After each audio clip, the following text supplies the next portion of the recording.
Bonsoir Monsieur Caballo. Bonsoir. Vous dirigez la société d'arpège qui conçoit, source et distribue des jouets sous licence. Elle réalise un chiffre d'affaires de 22,5 millions d'euros avec 32 salariés.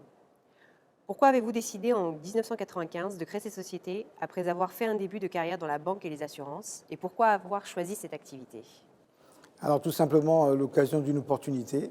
En 1995 a été lancé le jeu des POGS, jeu de cours de récréation.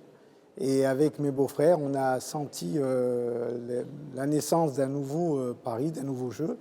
On a créé notre propre marque qui s'appelait TAPS.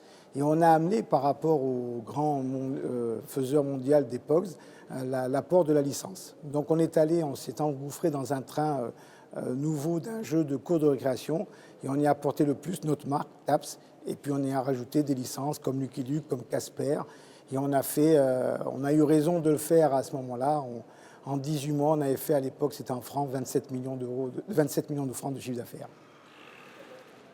Quels sont les axes de votre stratégie depuis 20 ans? Comment vous différenciez-vous de vos concurrents dans ce secteur très concurrentiel? Alors les axes stratégiques, on les a pris réellement en 2004, puisque de 1995 à 2004, on était plutôt dans le jeu éphémère de cours de création, mais comme je viens de le dire, très éphémère, avec des durées de vie de 12 mois à 18 mois, donc avec une nécessité de se renouveler régulièrement. Donc en 2004, on a posé notre première gamme, on va dire, de jouets réguliers qu'on a appelé la gamme outdoor, notamment dans le roulant, et grâce au phénomène de la trottinette, qui existe toujours. Et on a créé comme ça une gamme assez forte qui comporte tout ce qui est plein air. Et on a surtout renforcé notre marché. Pourquoi on est face à des gros concurrents? On a une place où on se défend parce qu'on a pris le monde de la licence. Et on avait surtout performé avec la licence Hello Kitty en 2007, où on a eu à l'époque le courage de signer une licence à 1 million d'euros. En janvier 2016, Evolem est devenu actionnaire majoritaire de votre société à vos côtés. Pourquoi avoir rejoint le holding industriel de Bruno Rosset? Alors pourquoi? On est arrivé à un moment, un croisement de la société où face à un développement important, on a besoin de fonds pour continuer ce développement. On était à la recherche de partenaires. Evolem est venu nous rencontrer. On a trouvé en eux l'esprit et le partenariat qui nous convenaient. Sur plusieurs points, on a trouvé qu'il y avait beaucoup de ressemblances dans l'esprit, la manière de travailler.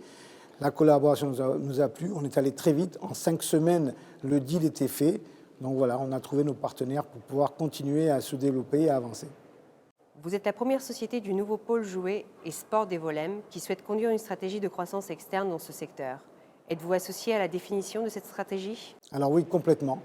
Peut-être parce que nous avons la chance d'être la première entreprise, mais je le dis complètement puisqu'il a été créé une société Capedia qui coiffe donc les sociétés dans ce nouveau pôle. On a déjà fait une première croissance externe. Le groupe Capedia a fait une première croissance externe. Je dis oui complètement puisque j'ai été nommé directeur général de Capedia. Donc nous sommes complètement associés à la croissance de ce nouveau pôle. Et c'est ce qui rejoint et qui confirme l'esprit qu'on a rencontré en rencontrant les personnes d'Evolem.